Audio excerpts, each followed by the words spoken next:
हम अभी तक आपके सीबीएसई में जो लैंग्वेज थी यहाँ पर वो थी कंप्यूटर साइंस में सी प्लस प्लस। ये भी 1-2 साल से पाइथन लैंग्वेज आई है और लगभग कम्प्लीटली इस साल से लगभग सारे स्कूल्स और सारे स्टूडेंट्स को ये लगा दी गई है। तो बात है कि पाइथन प्रोग्रामिंग लैंग्वेज है क्या। पाइथन प्रोग्रामिंग लैंग्वेज जो है वो जो हमारी सॉफ्टवेयर लैंग्वेज प्रोग्रामिंग लैंग्वेजेस हैं उनमें सबसे पुरानी लैंग्वेजेस हैं। और ये काफ़ी बेसिक और फंडामेंटल लैंग्वेजेस हैं जो कि मोस्टली सॉफ्टवेयर वर्ल्ड में या आईटी सेक्टर्स में यूज़ होती हैं। तो हम पढ़ने जा रहे हैं पाइथन लैंग्वेजेस हैं, पाइथन लैंग्वेज को पढ़ने जा रहे हैं। और अगर आप इसको, कई लोग एग्ज़ाम पर्सपेक्टिव से ही पढ़ेंगे, कई लोग इसको कैरियर में अगर लेना चाहते हैं तो थोड़ा सीरियसली इसको अगर लेंगे तो आगे चल के इसकी बहुत डिमांड है। आगे चल के आप 20-20, 30-30 हज़ार रुपये के कोर्सेज करेंगे पाइथन के। तो इससे अच्छा है कि अगर थोड़ा इसको बेसिक को समझ लें तो आप आगे चल के आपको बहुत ज़्यादा यूज़फुल रहेगी, आपको फ़ायदा होगा इससे। ठीक है ना। तो पाइथन प्रोग्रामिंग लैंग्वेज के बारे में जो हम बात कर रहे हैं, तो पाइथन क्या है। Python is a programming language and a platform. Python जो है प्रोग्रामिंग लैंग्वेज है और एक प्लेटफॉर्म है। Python is a high level object oriented and secure programming language. तो प्रोग्राम प्लेटफॉर्म पे हम बात करते हैं कि क्या है, क्योंकि प्रोग्रामिंग लैंग्वेज पे थोड़ा आगे चल के बात करेंगे। प्लेटफॉर्म क्या होता है, जब कोई आदमी कोड करता है, जब कोई इंस्ट्रक्शंस लिखता है, तो उसके लिए एक फंडामेंटल एक स्टैंड चाहिए होता है जहाँ पे कुछ लिखता है, उसको एग्जीक्यूट करता है, उसको रन करके देखता है। तो उसे हम प्लेटफॉर्म कहते हैं। तो वहाँ पे हम लिखते क्या है, वहाँ पर सॉफ्टवेयर जो होता है एक ऐसा कोडिंग इंस्ट्रक्शन प्लेटफॉर्म होता है जिसपे हम ऑर्डर देते हैं कंप्यूटर को। मेरी बात समझने की कोशिश करना कि जब आप स्कूल में एंटर करते हो तो आपकी इंस्ट्रक्शंस सुबह से लेकर छुट्टी तक का पूरा फिक्स होता है कि सुबह आप इतने टाइम पर स्कूल आ जाएंगे और उसके बाद आपकी प्रेयर होगी, इतने उसका टाइम भी फिक्स है। ऐसा नहीं किसी का मन लग जाए प्रेयर करने में कि भाई मैं तो लंच तक करता रहूँगा, मेरा मन लग रहा है। ऐसा नहीं है, वहाँ पे एक इंस्ट्रक्शन है कि आपको इतनी देर तक ही प्रेयर करनी, उसके बाद आपके जो भी 6 7 8 पीरियड लगते होंगे, बीच में लंच होता होगा आपका। तो उस तरह से आप एक रूल्स फॉलो करते हैं स्कूल की। आपकी पर्टिकुलर यूनिफॉर्म है, पर्टिकुलर डिसिप्लिन है, आप बदतमीजी नहीं कर सकते हैं। तो एक कोड ऑफ कंडक्ट जिसे कहते हैं स्कूल के अंदर होता है जो आपको फॉलो करना पड़ता है। इसी तरह का कोड ऑफ कंडक्ट हम कंप्यूटर को देते हैं कि वो हमारा ऑर्डर फॉलो कर सके। उसी कोड ऑफ कंडक्ट को हम कोड कहते हैं, इंस्ट्रक्शंस कहते हैं, या सॉफ्टवेयर भी कहते हैं उसको। उसी सॉफ्टवेयर को लिखना प्रोग्रामिंग कहलाती है। मेरी बात समझ में आ रही है। हेलो। हाँ जी। तो समझ में आया ना कि सॉफ्टवेयर प्रोग्रामिंग लैंग्वेज क्या होती है। अब मुझे इस टाइम पे नाम नहीं दिख रहे हैं। हर्ष, समझ में आ रहा है। हाँ, क्या होता है बताओ जरा।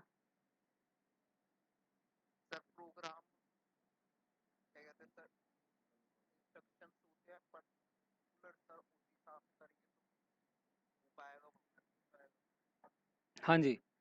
तो इंस्ट्रक्शन मतलब होता है कि जब भी कोई ऑर्डर देता है, आपके घर के भी ऑर्डर होंगे कि भाई घर पे ये चीज़ें करनी है और इस तरह की चीज़ें नहीं करनी है। तो वो ये ऑर्डर्स को ही हम सॉफ्टवेयर कहते हैं यहाँ पे। ठीक है ना। तो प्लेटफॉर्म के बारे में हम समझ चुके हैं कि प्लेटफॉर्म जिस पे वो रूल्स लिखे जाएंगे उसको ही हम प्लेटफॉर्म कहते हैं। आगे हम बात करेंगे कि प्रोग्रामिंग लैंग्वेज क्या होती है। तो सामने आपको दिखाई दे रहा है प्रोग्रामिंग लैंग्वेज लिखा हुआ है। अब programming language is a formal language which comprise a set of instruction that produce various kinds of output। Programming language क्या है, फॉर्मल लैंग्वेज है। अब ये सबसे इंपॉर्टेंट बात है, कीवर्ड है फॉर्मल और इसका अपोजिट क्या होगा, इनफॉर्मल होगा। तो मुझे कोई हेल्प करेगा कि फॉर्मल और इनफॉर्मल में डिफरेंस क्या होता है। हाँ, कौन, नाम बता देना अपना, मुझे यहाँ से पता नहीं चलेगा नहीं तो।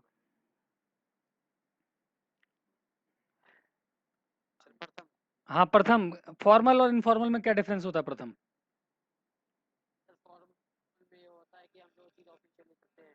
हाँ।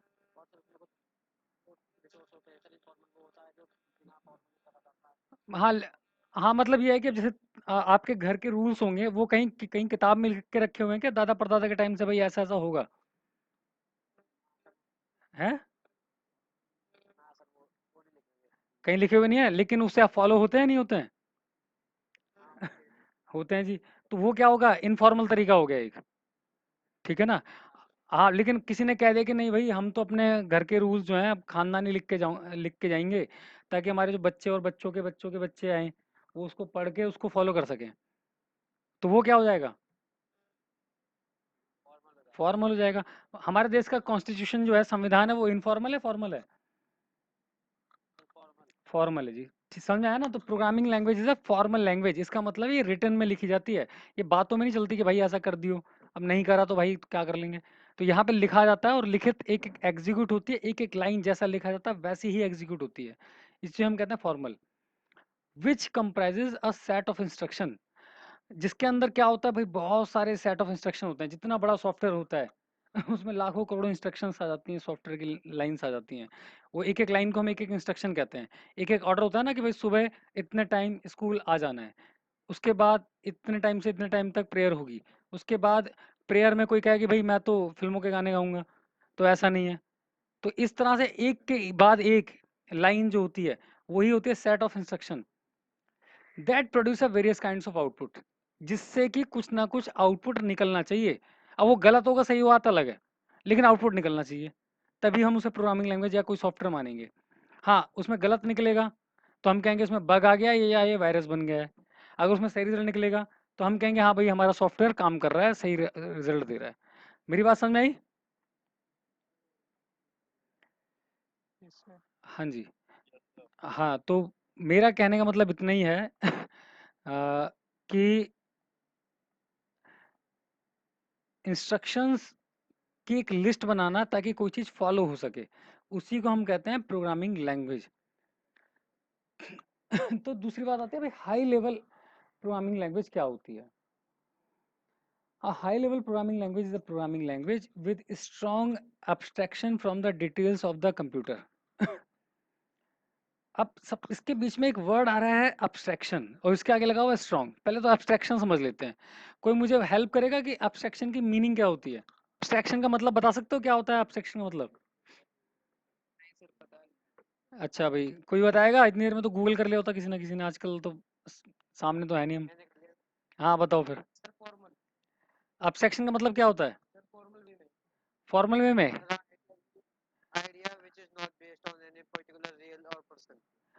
Idea which can not be which, हाँ, एक आइडिया जो कि किसी एक इंसान के हिसाब से नहीं बनाया जाएगा। ये किसने, आवाज नाम बताना जरा। अच्छा, प्रथम। तो भाई अब प्रथम कहेगा भाई कौन से स्कूल में, प्रथम नॉट डैम में?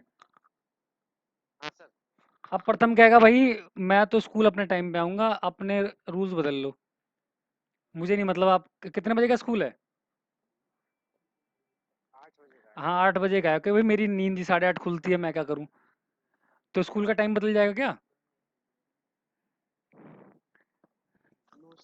हाँ, टाइम तो नहीं बदलेगा स्कूल का। क्यों? क्योंकि एक आदमी के हिसाब से रूल नहीं बनाए जाते हैं। एक आदमी के हिसाब से नहीं बनाए जाएंगे, वो जितने लोग आएंगे उन सब का ध्यान में रख के, और सब अपने मैनेजमेंट का, काम का, रिजल्ट का, सबके ध्यान में रख के बनाए जाते हैं रूल। इसी को कहते हैं अब्स्ट्रैक्शन। तो किसी एक फंडामेंटल यूनिट को, एक आइडेंटिटी को ध्यान में रखकर काम नहीं किया जा रहा है, सबको ध्यान में रख के किया जा रहा है। अच्छा, एक सॉफ्टवेयर बनता है जब, तो हम एक आदमी को ध्यान में रख के बात करते हैं कि कई लोगों को करते हैं?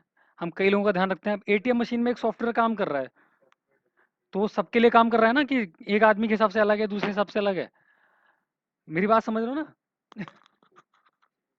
हाँ जी। तो इसमें यह है कि एटीएम में जाओगे, अपना कार्ड लगाओगे, उसमें जितने नंबर ऑफ फीचर्स हैं वही आप यूज कर सकते हो। कितने लोगों ने एटीएम यूज किया हुआ है?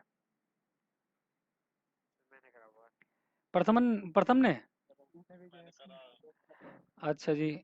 इन्होंने, लड़कियों ने यूज किया भाई कभी एटीएम कार्ड? रिया, तनिषा। हाँ जी। तो आप देखोगे कि अगर दो अलग अलग बैंक के एटीएम में जाओगे, तो सबसे पूछ रहा हूँ मैं, क्या सेम सॉफ्टवेयर होता है या अलग अलग होता है? अलग अलग होता है जी। हाँ, लगभग 90% फीचर्स मैच करते हैं, लेकिन 10% फीचर किसी किसी के अलग हो जाते हैं। आईसीआईसी के टीम में जाओगे तो आपको क्या होगा कि पूरी की पूरी बैंक डिटेल निकाल सकते हो एक साथ ही, लेकिन कई बैंकों की डिटेल नहीं निकलती है। कई आप आईसीआईसी में जाओगे तो अपना फ़ोन नंबर एटीएम से चेंज कर सकते हो, लेकिन बाकी बैंकों में नहीं कर सकते। तो वो 10% फीचर्स वो अलग अलग हैं, लेकिन 90% फीचर कॉमन दिए हुए हैं। लेकिन एटीएम का जो मेन काम है, पैसे निकालना, अपना बैलेंस चेक करना, वो सब में कॉमन मिलेगा आपको, क्योंकि एटीएम का पर्पस, मेन पर्पस यही था। वो एक्स्ट्रा चाहे फीचर कितने ही दे दे कोई। तो यही है इसका मतलब कि हाई लेवल प्रोग्रामिंग लैंग्वेज वो होती है विद स्ट्रॉन्ग अब्स्ट्रैक्शन, कि जो कि सबको, जितने ज़्यादा लोगों को आप ध्यान में रख सकते हैं, जितने ज़्यादा लोगों की प्रॉब्लम्स को कैटर कर सकते हैं, उतना आपको फ्रीडम मिलेगी। इसलिए अब्स्ट्रैक्शन का अगर डिक्शनरी में मतलब देखोगे तो एक मतलब निकल के आता है फ्रीडम, कंप्लीट फ्रीडम।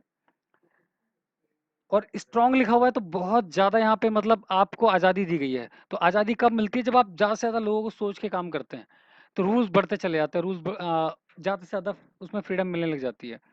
तो हाई लेवल प्रोग्रामिंग लैंग्वेज होती है जिसमें स्ट्रॉन्ग अब्स्ट्रैक्शन का ध्यान रखा जाता है। इसका मतलब सबका ध्यान दिया जाता है, सबकी फ्रीडम का ध्यान रखा जाता है, सबकी सहूलियत का ध्यान रखा जाता है।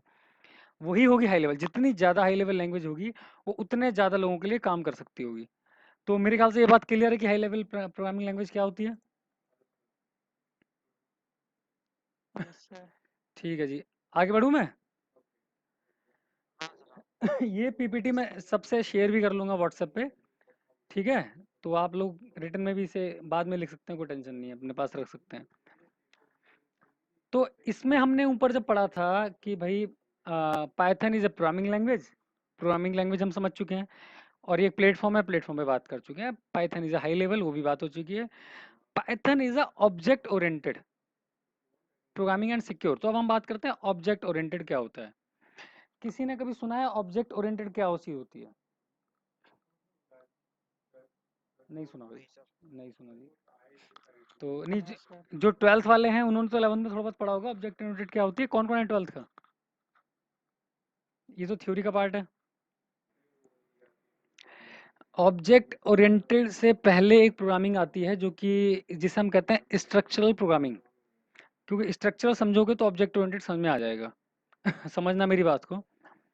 जब आप कोई चीज़ नई चीज़ सीखते हो, भाई थोड़ा इंपॉर्टेंट टॉपिक है, और ये इसलिए भी इंपॉर्टेंट है कि एग्जाम में बार बार पूछा जाता है। ये प्रैक्टिकल एग्जाम में पूछा जाता है, थ्योरी में भी। तो किसी को आवाज़ ना आ रही हो, कुछ हो तो मुझसे भी बोल देना, नहीं तो मैं स्टार्ट कर रहा हूँ। तो स्ट्रक्चर, हाँ जी, स्ट्रक्चरल प्रोग्रामिंग वो प्रोग्रामिंग होती है अ, जिसमें हम स्ट्रक्चर फॉलो करते हैं, एक पैटर्न को फॉलो करते हैं, स्टेप बाय स्टेप चीज़ों को फॉलो करते हैं। मेरी बात समझना। जब एक एग्जांपल दे रहा हूँ, सपोज कोई लड़का जो है साइकिल चलाना सीख रहा है या बाइक चलाना सीख रहा है, तो स्टार्टिंग में वो सारे रूल्स फॉलो करेगा जो उसे बताए जाएंगे। बताया जाएगा भाई ऐसे बैठते हैं, ऐसे पेडल मारते हैं, ऐसे हैंडल पकड़ते हैं, और हैंडल छोड़ देनी है। ठीक है ना? बाइक भी चलाना सिखा रहे हैं तो हाँ भाई ऐसे बैठा जाएगा, ये हैंडल पकड़ा जाएगा, ये गियर है, ये रेस है, और इस तरह से चाबी लगेगी और इस तरह से स्टार्ट होगी भाई। तो ये रूल्स हैं, ये स्ट्रक्चर है, और आपको एक बाई वन ये स्ट्रक्चर फॉलो करना है, रूल्स फॉलो करने हैं। ठीक है ना? अब ये स्ट्रक्चर है, आप सीख रहे हो, इसे फॉलो कर रहे हो, धीरे धीरे आप सीखते जाओगे, आपका पूरा ध्यान बाइक पे रहेगा या साइकिल पे रहेगा, आप सीख जाओगे धीरे धीरे। कुछ दिनों बाद क्या होगा, जब आप सीख रहे थे, आप जब नए नए थे, तो आप पूरा फोकस रखते थे साइकिल चलाने पे या बाइक चलाने पे। लेकिन जैसे जैसे आपकी एक्सपर्टीज बढ़ेगी, जैसे जैसे आपको आपकी आदत में आ जाएगी, वैसे क्या होगा कि आप फ्री होने लग जाओगे, आज़ाद होने लग जाओगे। फ्री इन द सेंस कि आप बाइक चला रहे हो, आप साइकिल चला रहे हो, आपके पीछे कोई बैठा हुआ है, तो आप उससे बात भी कर रहे हो। लेकिन जब नए थे तो आप कहते थे भाई चुप बैठ, मुझे चला लेने दे, कहीं गिर जाऊंगा मैं। लेकिन अब आप सीख गए हो, आप एक्सपर्ट हो गए हो, तो आप पीछे वाले से बात भी करते जा रहे हो, कुछ सोचते भी जा रहे हो, और बाइक भी चलती जा रही है आपकी, आपकी साइकिल भी चलती जा रही है। मेरी बात समझ रहे हो ना? और दूसरी बात है कि आप रोड पे जा रहे हो, कोई गलती कर रहा है, आप एक्सपर्ट हो तो आप उसको भी बचा लेते हो। ये लेकिन यहाँ तक बात नहीं, यहाँ तक हमारी स्ट्रक्चरल प्रोग्रामिंग है। अब इसके ऊपर ऑब्जेक्ट ओरिएंटेड प्रोग्रामिंग यहाँ होगी। आपको अब ख्याल आएगा कि भाई हैंडल चला के तो सब साइकिल चला लेते हैं, क्या हैंडल छोड़ के चलाई जा सकती है? क्या हैंडल छोड़ के बाइक चलाई जा सकती है? पापा ने मना करा था कि भाई हैंडल नहीं छोड़ना, पापा ने कहा था भाई स्टंट नहीं मारने हैं, आगे का टायर पीछे का टायर नहीं उठाना है। लेकिन अब आप कहीं चले गए अपनी बाइक लेके फरीदाबाद की तरफ सुनसान इलाकों में, आप प्रैक्टिस करने लगे, आपने हैंडल भी छोड़ा, आपने आगे का टायर भी उठा दिया, ठीक है ना? अब यहाँ से आपने जो सीखा था उसी के रूल्स को तोड़ने लगे, क्योंकि अब आप एक्सपर्ट होते जा रहे हो। तो स्ट्रक्चरल प्रोग्रामिंग आपकी वो प्रोग्रामिंग है जिसमें आप सीखते हैं, आपकी प्रैक्टिस करते हैं। लेकिन ऑब्जेक्ट ओरिएंटेड प्रोग्रामिंग वो होती है जहाँ पे आप रूल्स तोड़ के कुछ नया करते हैं, कुछ नई चीजें ट्राई करते हैं, जहाँ पे रूल्स को धीरे धीरे रूल्स के साथ खेला जाता है। मैं समझ रहा हूँ, मेरी बात समझ में आ रही है कुछ जो मैंने एग्जांपल दिया है? आ ठीक। रही है सर। हाँ, अब बाइक वाइक चलानी सीखी है भाई किसी ने? नहीं सीखी, कि एग्जांपल ही गलत दे दिया मैंने? ठीक है। सीखी है ना? चला लेता भी कोई? हाँ सर, चला लेते हैं। सभी चला लेते हैं। सभी चला लेते हैं। और हैंडल कितने लोग छोड़ लेते हैं? सर इतनी खुराफात नहीं है सर, अभी तो फिलहाल तो अभी नहीं करनी, चलो। 5-6 सेकंड। 5-6 सेकंड छोड़ लेते हो? चलो जी। तो अच्छी बात है भाई कि मत चलाना हैंडल छोड़ के। लेकिन हाँ, मैं उनके बारे में बात कर रहा हूँ जो रूल्स तोड़ते हैं। अच्छा, स्कूल में ये दिवाली पे बम कौन लगाता है?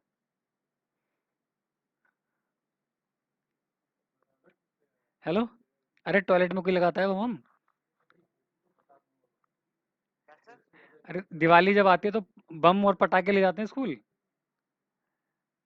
हाँ हाँ सर, ले जाते हैं। ले जाते हैं, अच्छा जी। तो क्या प्रिंसिपल का ऑर्डर आता है क्या प्रेयर में कि भाई कल सब पटाखे लाएंगे और हमसे छुपा के टॉयलेट में चलाएंगे और ऐसा करेंगे आप लोग? नहीं। फिर भी चलते हैं? अ, हाँ। चलते हैं। हाँ। तो आप समझ रहे हो मेरी बात को? रूल्स तोड़ के कुछ नया करते हैं जब, तो उसे क्या कहते हैं? अरे भाई, उसे क्या कहा जाता है उसको? हाँ जी, तो मतलब यह है कि आप जब रूल्स फॉलो करते हैं तो स्ट्रक्चरल प्रोग्रामिंग, और जब रूल्स तोड़ते हैं तो ऑब्जेक्ट ओरिएंटेड। हाँ जी, बस इतनी सी बात कहना चाह रहा था मैं। तो हम बात करते हैं ऑब्जेक्ट ओरिएंटेड प्रोग्रामिंग के बारे में। अब ये एग्जांपल दे दिए मैंने, मेरे ख्याल से समझ में आ गई होगी आपको बात। तो तो इसकी थोड़ी डेफिनेशन देख लेते हैं क्या है।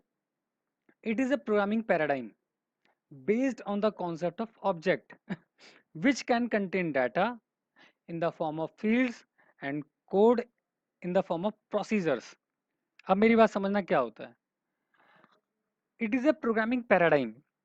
पैराडाइम एक वर्ड है जिसको थोड़ा समझना इंपॉर्टेंट है, क्योंकि आप जब रूल्स तोड़ोगे तो आपको ये ध्यान रखना पड़ेगा कि आप रूल्स तोड़ रहे हो, और ये भी ध्यान रखना पड़ेगा कि गलती ना हो जाए।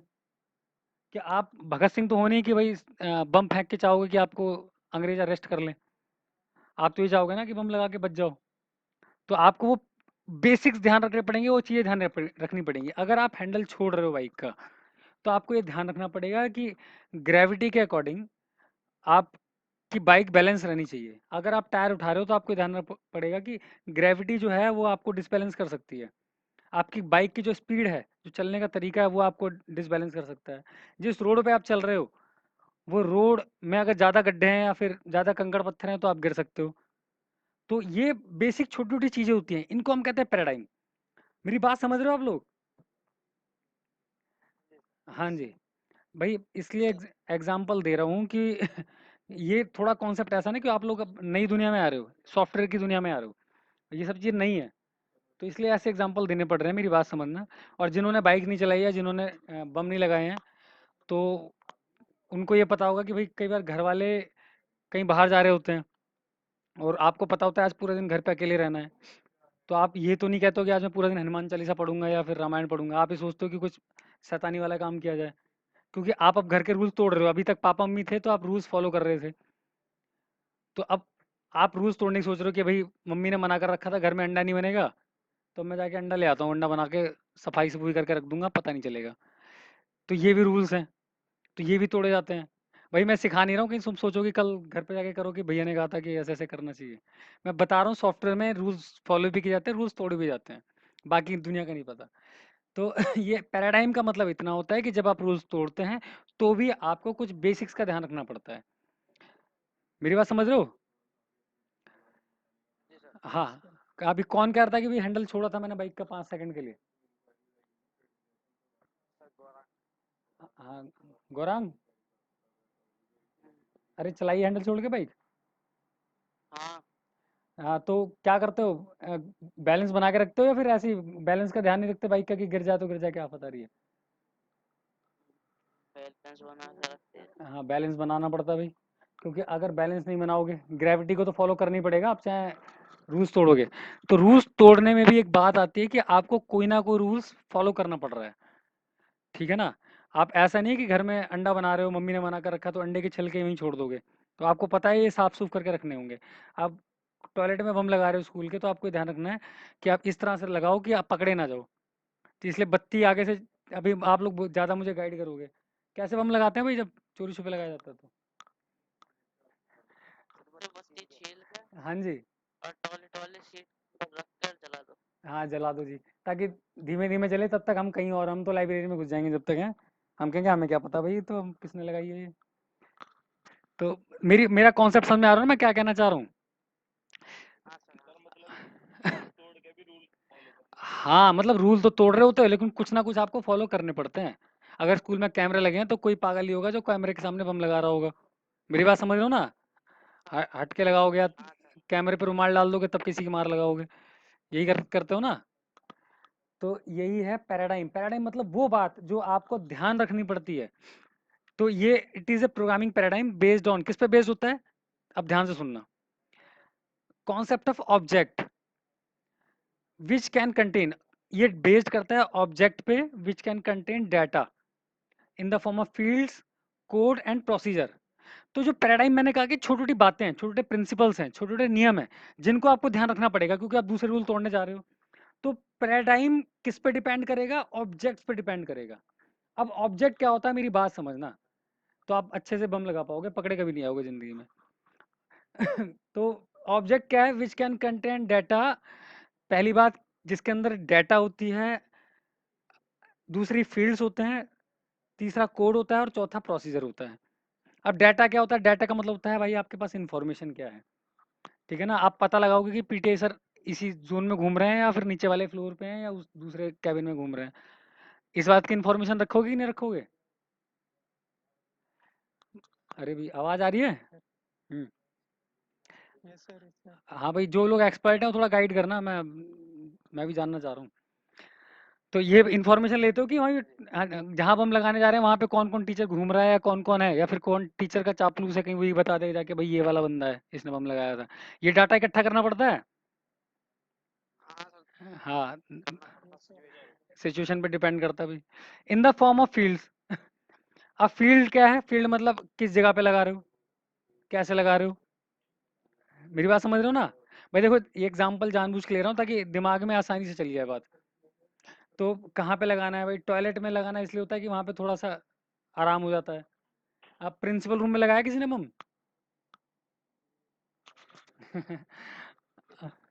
ना, ट्राई करके देखो भाई। अच्छा। हाँ, तो फील्ड का चुनाव करना पड़ता है भाई, प्लानिंग करते हैं नहीं करते कहाँ लगाना है, फिर इस पे इंफॉर्मेशन भी इकट्ठी होती है। फिर उसमें एक तीसरी चीज आती है, कोड। कोड मतलब कि आप अपने दिमाग में इंस्ट्रक्शन लगाते हो, इतने बजे लगाएंगे, ठीक है ना? और एक बंदा बाहर खड़ा रहेगा, ठीक है? और ये चीज उसके बाद पहले बत्ती छीलेंगे, फिर लगाएंगे, यहाँ छुपा के रखेंगे, फिर हम लाइब्रेरी भाग के जाएंगे। मेरी समझ रहे हो ना? और in the form of procedure, ये तीनों चीजें कैसे करी जाएंगी? एक प्रोसीजर में की जाएंगी, एक प्लानिंग के तहत की जाएंगी। मेरी बात समझ रहे हो ना? फिल्में देखी है भाई हॉलीवुड में जो बैंक वैंक लूटते हैं? हॉलीवुड में ज्यादा ऐसी फिल्में बनती हैं। शायद ओशन, ओशी ओशन 11 ऐसी कुछ फिल्म भी है। 11 12 13 है ना? हाँ। ये सर हॉलीवुड का भी देखते हैं सर, बाकी तो हमने हिंदी बहुत। अच्छा जी। ना, बैंक लूटने की तो वहीं पे ज्यादा बनती है ना, हॉलीवुड में। हाँ, धूम 3 में, हाँ, बूम वो करते हैं। और वो धूम 2 में भी तो शायद है जिसमें ऋतिक रोशन प्लानिंग करता है पूरी। हाँ, है सर। तो उसमें क्या करते हैं, पूरी प्लान करते हैं नहीं करते सारी चीजें, क्योंकि वो रूल तोड़ने जा रहे हैं। तो अब मेरे ख्याल से मेरी बात समझ में आ रही है, क्योंकि ऑब्जेक्ट ओरिएंटेड प्रोग्रामिंग क्या है। तो कुल मिला के अब देखो, इसे समराइज करता हूँ मैं क्या कहना चाहता हूँ। आप जब नई प्रोग्रामिंग सीखेंगे तो हम आपको स्ट्रक्चरल प्रोग्रामिंग सिखाएंगे। अभी मैं आपको जब प्रोग्रामिंग सिखाऊंगा तो ऑब्जेक्ट ओरिएंटेड प्रोग्रामिंग के बजाय स्ट्रक्चर ही सिखाऊंगा स्टार्टिंग में। पाइथन के भी बेसिक को सिखाऊंगा जिसमें स्ट्रक्चर फॉलो होते हैं। उसके बाद जैसे जैसे आप रूल्स फॉलो करना सीख जाएंगे, फिर मैं आपको ऑब्जेक्ट सिखाऊंगा ओरिएंटेड प्रोग्रामिंग कि इसमें हम रूल्स तोड़ते कैसे हैं। कि क्योंकि आप अगर रूल्स तोड़ना नहीं सीखेंगे, आप नई चीज़ें नहीं सीखेंगे, तो सॉफ्टवेयर आपका लिमिटेड हो जाएगा। अब मान लो एटीएम मशीन का सॉफ्टवेयर कोई बना के बैठा हुआ है, अब आपको बना के क्या करेंगे? आप जब उसमें नया सोच पाएंगे, आप नई प्रोग्रामिंग कर पाएंगे, एडवांस बना पाएंगे सॉफ्टवेयर, तभी तो आप वैल्यूएबल कोडर होंगे मार्केट के लिए, सॉफ्टवेयर इंडस्ट्री के लिए। मेरी बात समझ रहे हो ना? तो ऑब्जेक्ट ओरिएंटेड प्रोग्रामिंग, इसको हम शॉर्ट में कहते हैं ऊप्स। तो ऊप्स आपकी हेल्प करता है नए कॉन्सेप्ट सोचने में, नई चीज़ें करने में और एडवांस करने में। तो इसलिए भाई जो शैतान लोग होते हैं उनका दिमाग थोड़ा क्रिएटिव ज़्यादा होता है, और नई चीज़ जल्दी सोच लेते हैं, कुछ सोसाइटी से और हट के या कुछ नई चीज़ें। तो ऑब्जेक्ट ओरिएंटेड प्रोग्रामिंग उन लोगों के लिए है, या हम आपको तैयार करेंगे उन चीज़ों के लिए कि आप कुछ एडवांस और नई चीज़ें सीख पाएँ। तो ऑब्जेक्ट ओरिएंटेड प्रोग्रामिंग स्टार्टिंग से फिर बात करते हैं।